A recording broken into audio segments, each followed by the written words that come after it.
Okay, very excited. You should be. I am. Doesn't it show on my face? I know. I like it. Yeah. So this is the very first episode of Security Gets Serious with Numero Ben uno. Carr. And you are, of course, Ben Carr. That's me.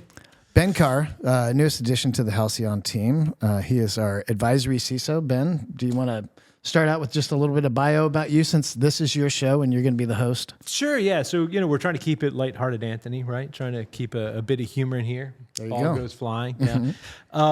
So I've been in the industry for a while. Had been at Nokia, at Visa, led significant parts of their programs there. CISO for Aristocrat, Global CISO for Qualys. Worked at Tenable for a while. Did you work with Wolfgang over at I did Qualys? work with Wolfgang. I love that guy. Yeah, He's an back old in the friend. day. Yeah, good guy. I've actually worked at Qualys twice, surprisingly, but the first time was only for 2 Philippe weeks. was one of my favorite interviews. So. Philippe? Charming man, yeah. Yeah, great man. Rest yeah, in yeah. peace. I was actually there, and he passed away like a year into my tenure there when I was CISO. So yeah, he was a good guy to work for. Interesting individual. Yeah, really good. And then most recently, it was at a company called Cradle Point. But yeah, now I'm helping out and doing some advisory work with Halcyon. So yeah, happy to be here. And, Excellent. yeah, Well, welcome. Kick this off. Well, I'm gonna throw some questions at you. Let's see what I'm you gonna got. lob some heavy ones. There might be some with that are a little edgy that you're We'll not try to get expecting. So, what? We'll try to get deep. Yeah, we'll go deep. Okay, first of all, I'm going to preface this one. So, it used to be back in the day, not too long ago, in the not too distant past, that, after a major cyber attack, a major breach, some kind of adversary action, Yeah. everybody went home at the end of the day, right? Sure. I mean, if you're an IR, you might be there all weekend, all night, weekend, stuff yeah. like Sometimes that. a couple weeks. Yeah. But for the most part, everybody went home. Now we're kind of seeing some of this liability start moving up the food chain. We've seen some regulatory actions targeting some CISOs. Uber comes to mind. Yeah, of course, Joe. there's complicated things with that story. And it's the same thing more recently, SolarWinds. Tim, yeah. Getting named, the CISO's getting named, and who's going to go to jail first? Is it going to be a CISO or a CEO? Yeah, it's an interesting question. When I look at this, like it's funny you said like everybody goes home at the end of the day, and some people really went home at the end of the day, like permanently, right? Like they would get canned, and so that's been kind of the challenge with this role with the CISO is that when you look at it, like it's been the fall guy, and so now I guess as I've seen some of the recent action, again you mentioned Uber and you mentioned SolarWinds, I think the question has been is the CISO really still the fall guy, and it's been concerning. I think the complexities of the legal system and the cases specifically against Joe and against Tim, I won't delve into those, but I will say that I think it really depends upon where you sit at and where you're looking at it from what perspective. And so I think many CISOs think they're doing the best they can challengingly with the budget that they have. And frustratingly enough, like you go into that executive staff meeting or you go into the boardroom and you have those discussions every year about funding and trying to get budget and get allocation. And the biggest challenge has been like people don't get the funding that they want. And I think, look, everybody, the sales guy has that problem, right? He doesn't get the funding he wants for the sales guys. The marketing person doesn't get that one. He doesn't get, everything he wants. That's to be expected. But I think the challenge has been the seriousness hasn't been there. We haven't seen the actual impact of what's happening in the market actually come back and manifest itself where CISOs can say, look, this is real. We really need to address this. We've got backing from, regulatory and compliance and fines and that kind of stuff, which says we need to do this. And it's not an option anymore. That's been my biggest challenge. So when a CISO is getting interviewed for a job, did they need to ask about what's my role in legal liability here? Yeah, I think it's a couple things. It's actually a far-ranging. I've talked to a couple lawyers about this, strangely enough. Recently, I've kind of delved into this topic a little bit, and I think there's a couple things. One is, the first thing a CISO needs to realize is if you're really a CISO, and when I look at job recs out there, when I look at people hiring, a lot of the jobs aren't CISOs. They have the title, but they're really director or manager roles, right? And they're not CISOs. If you're really a CISO, that means you're a C-level position. You have responsibility for that part of the company and that part of the program. You should be reporting to the respectively right individual, whether that's direct or dotted line to the board. I prefer a responsibility where you're reporting into the CEO because I think it's elevated to that position. But it doesn't really matter where you report. You've got to be part of that C-level discussion and that C-level team and recognize as such. And so as part of that, then you need to think about things like, what's your severance, right? So if you're going to get canned, if somebody's going to use you as the fall guy, like what do you take? As long as you're not doing something illegal or improper or wrong, Sure. What are you taking with you on the way out? What are you doing to protect yourself from liability? You mentioned liability specifically, but are you under the D&O insurance, right? And a lot of people, like when you interview for a role, and if you ask about D&O, what you'll typically hear is, yeah, you're an employee of the company, you're covered. Oh yeah, sure. That's not how D&O works, right? To be D&O covered, you actually have to be specifically listed under the policy, right? And so most CISOs aren't covered under D&O insurance, and there's potentially a lot of liability there. The interesting thing about D&O, and this came out as part of the Joe Sullivan issue at Uber, is even if you're theoretically covered under that, like if they find you guilty of a criminal act, you're not covered under D&O, right? So now you need to think about what's your personal liability, right? Do you need legal representation outside of that? And when you think about things that the company's actually covering and looking at from a company legal perspective, the company lawyer's job is to protect the company, not to protect you, right? And so you may need some type of liability coverage for yourself. You may need legal representation for yourself. So it's a super complex question, and there's a lot of stuff there, but like I don't think a lot of people out of the CEO and the CFO and the CLO have really thought about everything that's required of them. And different from the marketing guy and the sales leader and all those kind of things. Those are certainly important roles. So this is advice not just for the CISO. Then you're talking about the C-level. Is the CISO becoming less and less the firewall for the C-level and the board? I mean, yeah, I think there's actually, you asked who's going to go to jail first. I actually think that's a really interesting question. I think you could see people facing legal action as a result of this, right? Certainly from investor perspective in a publicly traded company, if you're not taking the right actions and you're not taking the right responsibility as a CEO, I think you potentially face issue, right? Okay, what about the board? I think the board is potentially a little more insulated. However, if they don't actually investigate and they're not looking at the things they do, if they're not taking the fiduciary responsibility that they're supposed to have, I think that could be problematic for the board. But I think most boards are kind of doing that in a way, right? One of the things I think we're seeing is that I wish the SEC guidelines had gone a little further. I think we need to see more CISOs on boards at that board level, not potentially on your own board, but on participating in public companies. Because if this is the number one risk that a company faces, and a lot of companies I've seen that's the case, it's cyber is the number one risk that the companies, or it's in the top 3 at least, right? Mm-hmm. If that's the case, don't you need representation on the board that actually understands the risk and can appropriately weigh if the company's doing the right job in addressing it? Okay, you brought up the SEC. That's good because that segues well for me. SEC's getting more active. Yeah. What's this going to mean for the companies? What's this going to mean for security culture when we're talking more specifically what you and I were talking about earlier, which is being able to report something that's material, a material security event, decision. I mean, how do you understand what is material? Okay, yeah, a couple things to unpack there. So I'll address the last one. I think first is like the materiality question, and that's one that is coming up in a lot of people's minds right now. Is like, what does materiality mean? What is material? And I want to preface this and say I'm not a leader. I'm not giving legal advice. I'm not, presenting a legal opinion. But in talking to a few people, it seems like the materiality aspect of this is would your average investor, right, make a decision on a stock based upon material information that someone defines and finds, yes, this is important information that had I known, I would or would not have made a decision about the stock. So that then leads into what from cyber is something that the average investor would make a determination on and find material. And I think the challenge is there's not a lot really, right? I think, one could say, look, if a company gets compromised and they spend millions of dollars fixing that problem, that's like any other risk where they're making an investment and having to fix something. That certainly could be seen as material. But I think there's a lot of gray area, and the regulation around this is specifically kind of vague, right? Where it doesn't box it and say, this is material and this isn't. It's this, what an average investor would determine. I don't think a lot of people are well informed in the cyber. Like we see this in the boardroom, right? A lot of people don't understand it. A lot of the other executives in the company don't understand the nuance there. And from cyber, we typically, a lot of people have come from a technical track.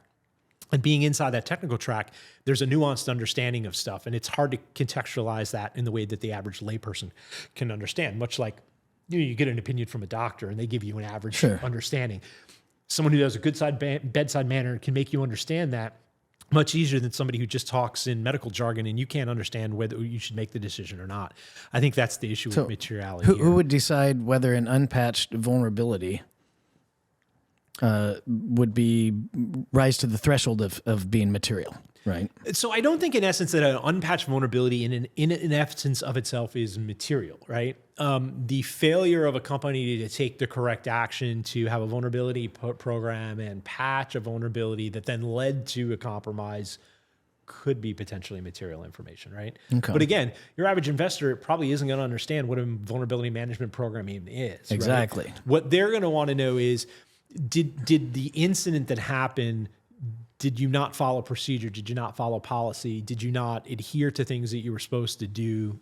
And I think that's generally where we get into, again, a lot of the gray area around materiality and what it's supposed, supposed to happen. And of course, you know the answer to all those questions within 4 days. Yeah, 4 days. That's pretty simple thing to do, right? Yeah, and that's not the worst. I mean, there are other countries that actually require, shorter notifications up to, I think the shortest one I've heard of is a 24-hour notification window, right?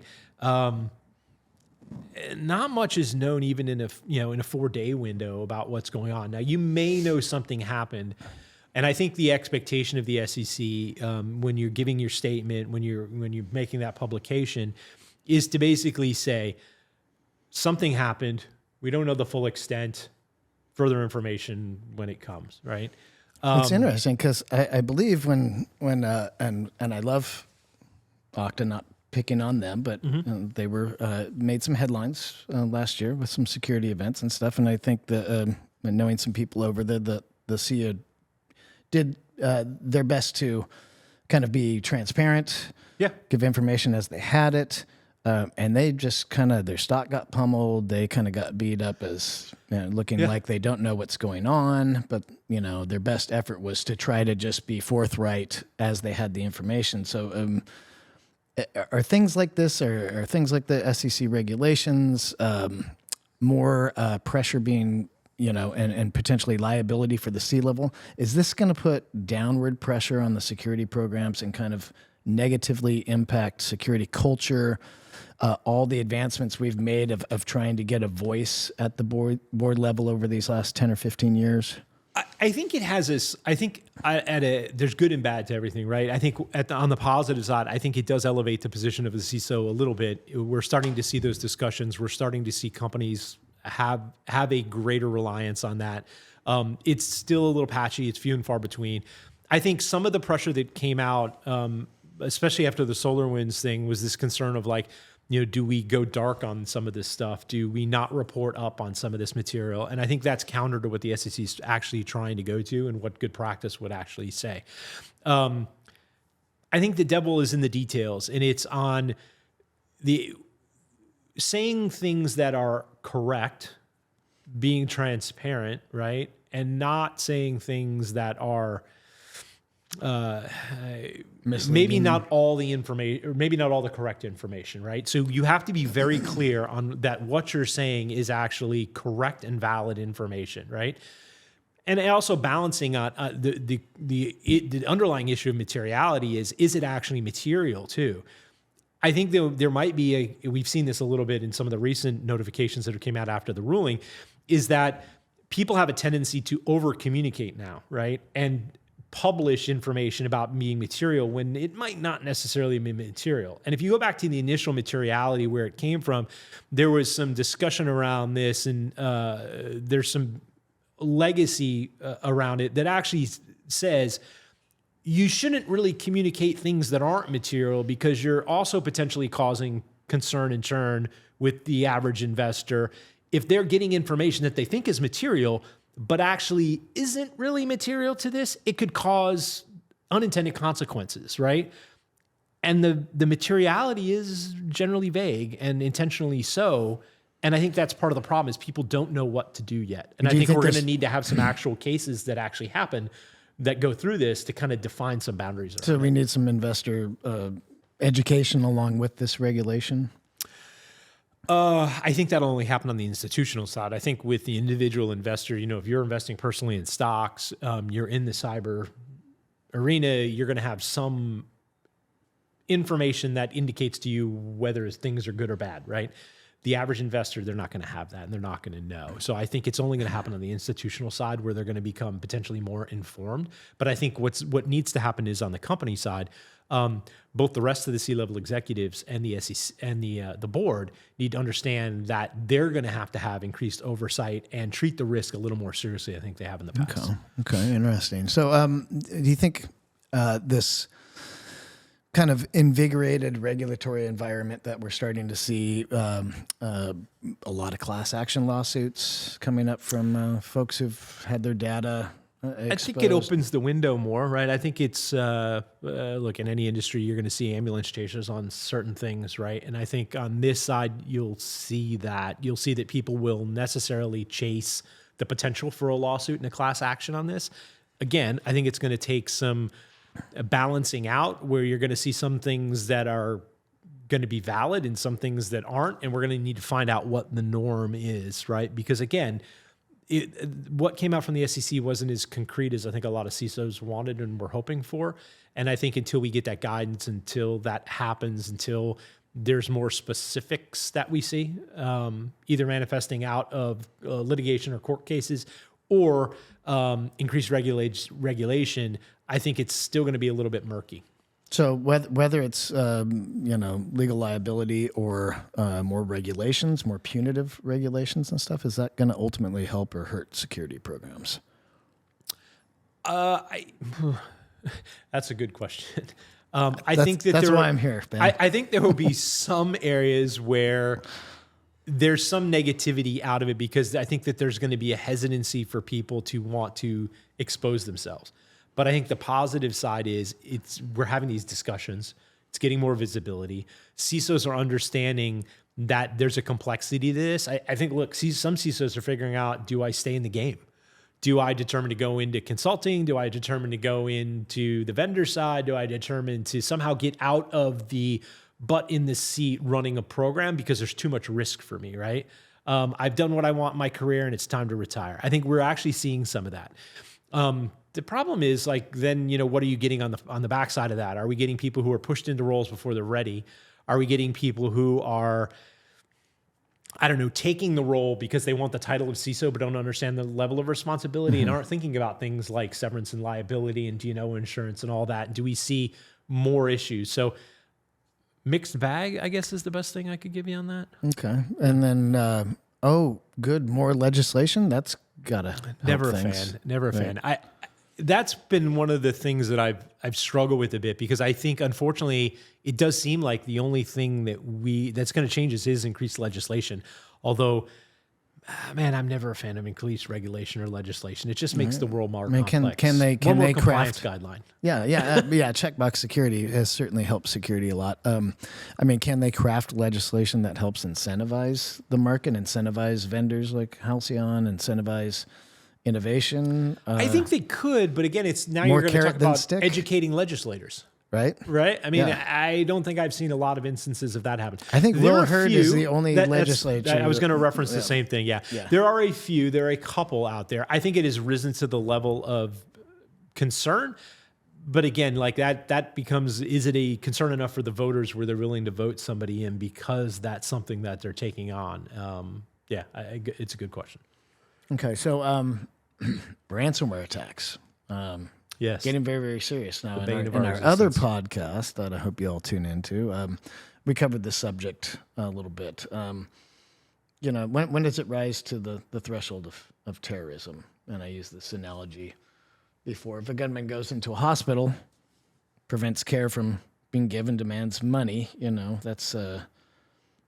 Seems like it's treated in the headlines a little bit differently than say, a ransomware attack, which is generally kind of talked about as an IT downtime issue.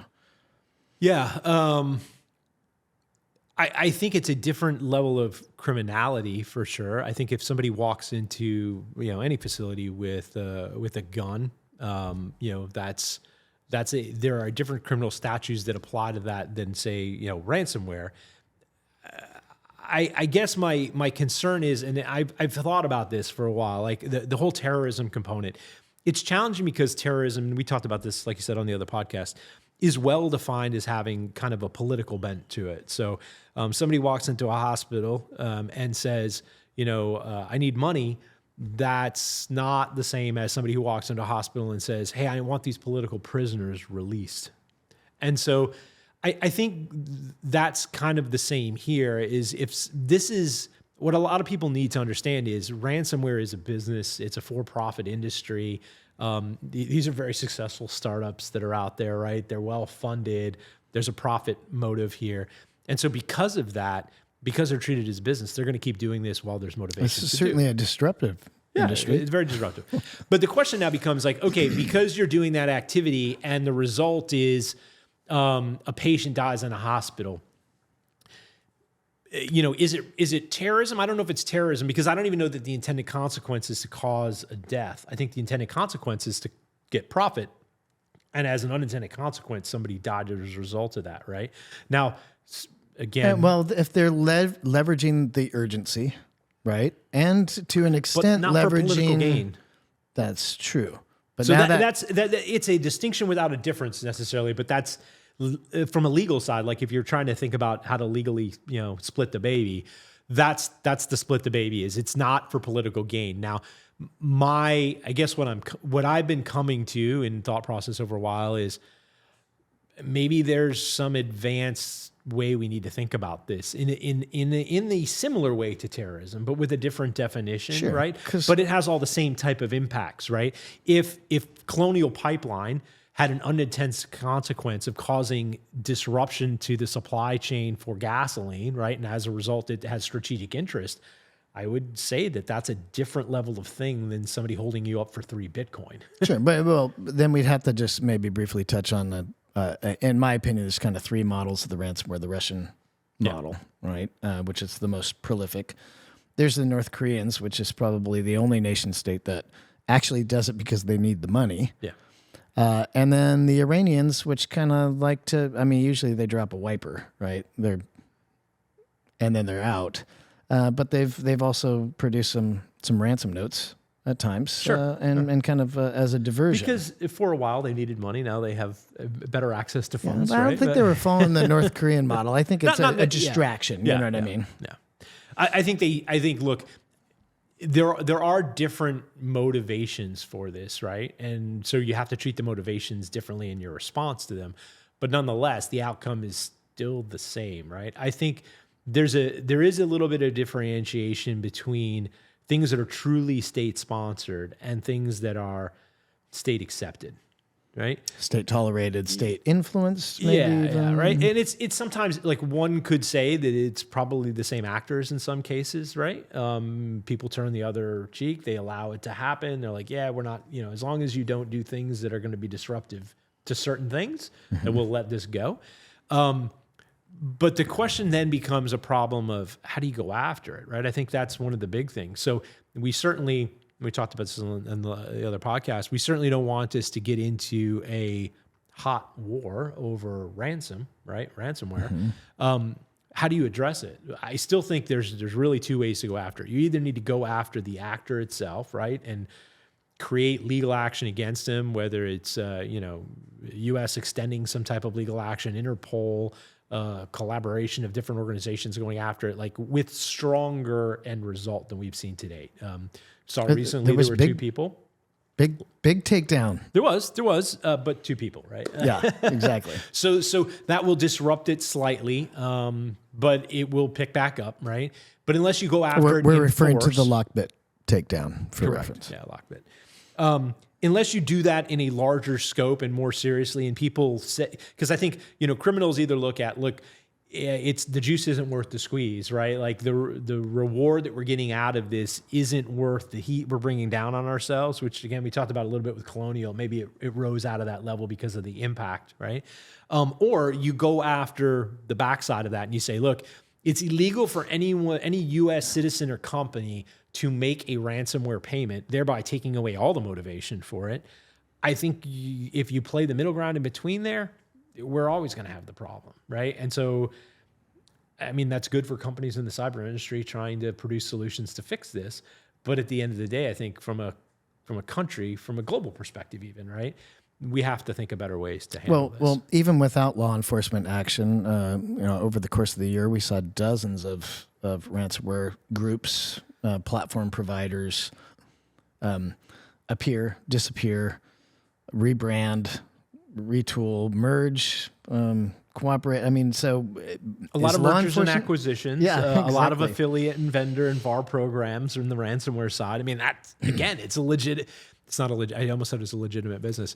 It's legitimately portrayed as a business internally, right? Like that's what they're trying to do. Is they're running it like a business, right? And so it's all profit margin, right? And so we talked a little bit about like how do boards and handle this, and how do companies and CISOs approach it. Like think about it like a business, and make it more costly to go after you than the next guy, right?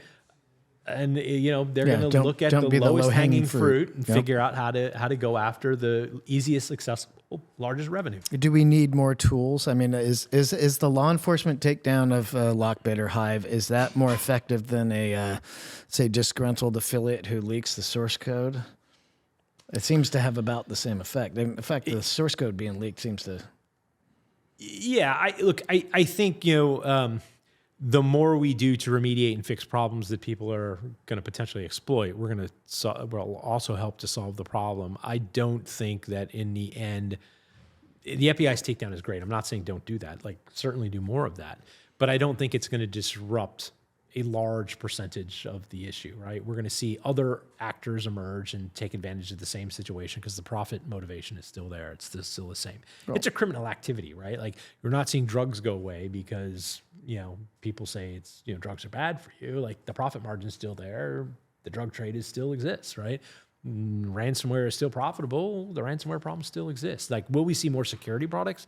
I think, unfortunately, we're going to see the need for more and more security products to address the threats as they emerge, unless we deal with the underlying issues, right? Well, don't most of these big companies that we see in a headline because they got popped by a ransomware threat actor have a big security stack? Sure, they do. I think, at our core, you and I understand that ransomware is different than, your traditional malware and traditional things that an EDR is going to protect against. I would hazard a guess that say it's probably easy to prove that every company that's been affected by ransomware had some type of security product in their stack, right? Now, whether it was specifically targeted or affected at that, probably not. Yet most companies, especially the big ones, are going to have an advanced EDR package, right? Yet ransomware is taking advantage of an attack methodology and path that those systems just weren't designed to protect against. Right? You're talking about a straight up miss because they weren't necessarily trained to look for this. Yeah, straight up miss. I mean, we're seeing that, right, in the analytics we do and we pull off, right? Now, what about in the TTPs, the blinding, unhooking, bypassing?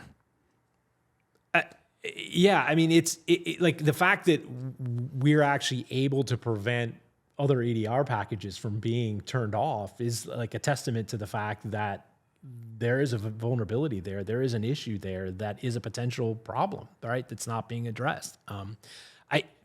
It's a layered approach. I mean, I'm certainly not saying that you don't need other security technologies. I think there is a defense in depth stack that's been a good practice for a long time. There's a reason to have that in place. Yet at the same time, there's a reason why we need to specifically address malware because it's not being addressed effectively by the solutions that are in the market right now. But doesn't it seem like, this last couple of years of ransomware really kind of going over the top and again, breaking records? The statistics for 23 would certainly indicate that, right? Yeah. Yeah. I think the numbers are way up.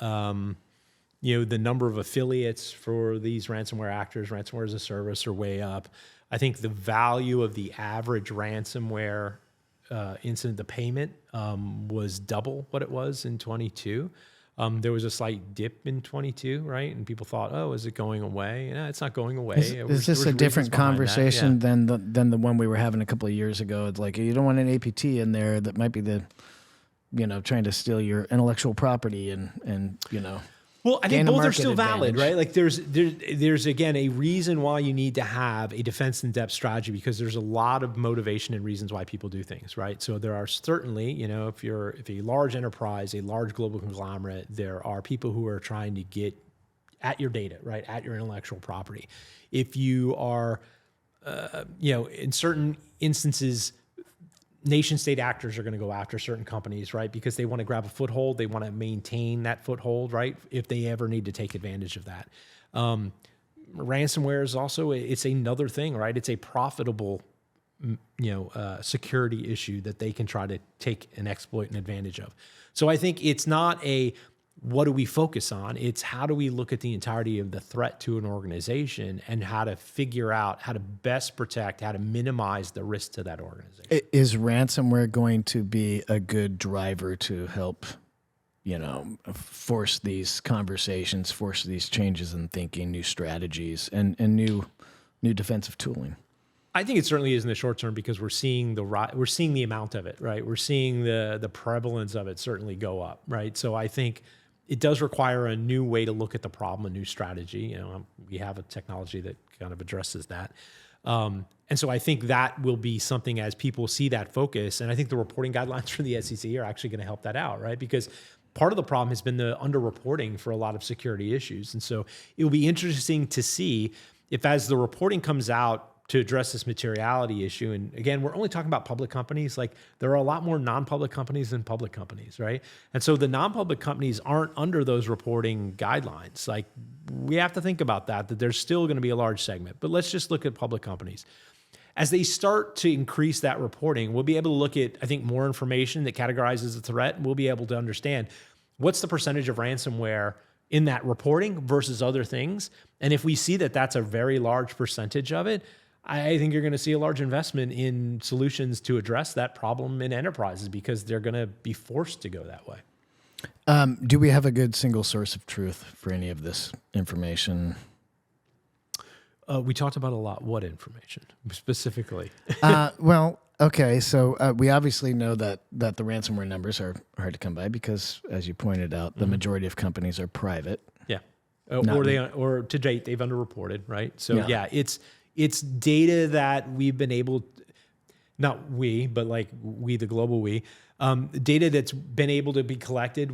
We find that reporting data and information, and it's as valid as we can. Like, we know it's not, we're not over-reporting on the information for sure. So how does an organization or somebody running a security program really accurately, kind of get an idea of how much risk their organization is at?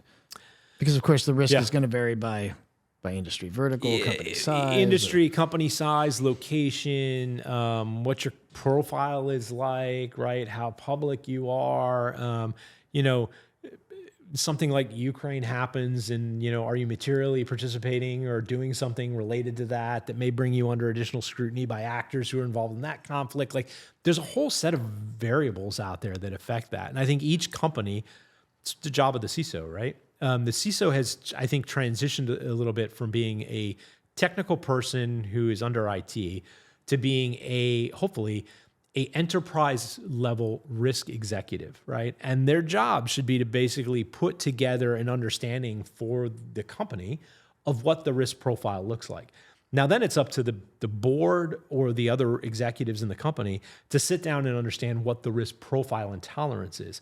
And then that partnership with the security organization to say, based upon our tolerance, based upon we know what our risk and the threats are out there, how do we align a program that matches those up? So we're not spending too much money, but we're not spending too little money. Mm-hmm. We're spending the right amount of money to match the risk.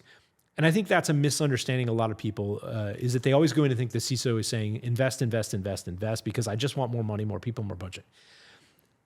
A good CISO is going to go in, and I've done this in the past, and said, look, we need to de-invest in this area because we're not finding we're getting payback on it. We're not finding we're getting a return off our investment. Hey, we could do things smarter. We could invest in this newer technology. We could reinvest the money from this into that. You play those games to figure out how to align that risk correctly. And if you do that, you become a partner to the business and I think a more valued, C-level executive within the corporation. And see, I'm really looking forward to this show when you take over as host and you're interviewing more people like yourself. And we can kind of really like dive down into some of these nuances because I think the experience of every CISO in these different kinds of organizations is going to be vastly different in how they arrive at these decisions. It's totally different, right? I mean, just think about industry vertical alone. Someone who's involved in retail versus somebody who's involved in high tech versus somebody who's involved in hospitality or healthcare. I mean, they're vastly different. Now, we deal with a lot of the same threats and problems, but the application of the risk tolerance is really different for those. So, I spend a lot of time talking to, people at other companies who are in the same role as I am. I have a lot of friends in the industry. I spend a lot of time with startup companies trying to figure out, what's emergent. They're all solving unique problems and issues, right? And I think we learn from each other. But the best way is to figure out how we can tackle a problem together that's going to lift the whole industry up. So I completely agree with you. I'm really looking forward to talking to more people and getting a better understanding of how they're addressing it in their specific, roles and asking them hard questions. Excellent. Well, thank you for the conversation, Ben, and thank you for giving me the opportunity to help kick off your show. Thank you very much. I appreciate it, Anthony. Great being here. Take care. All right.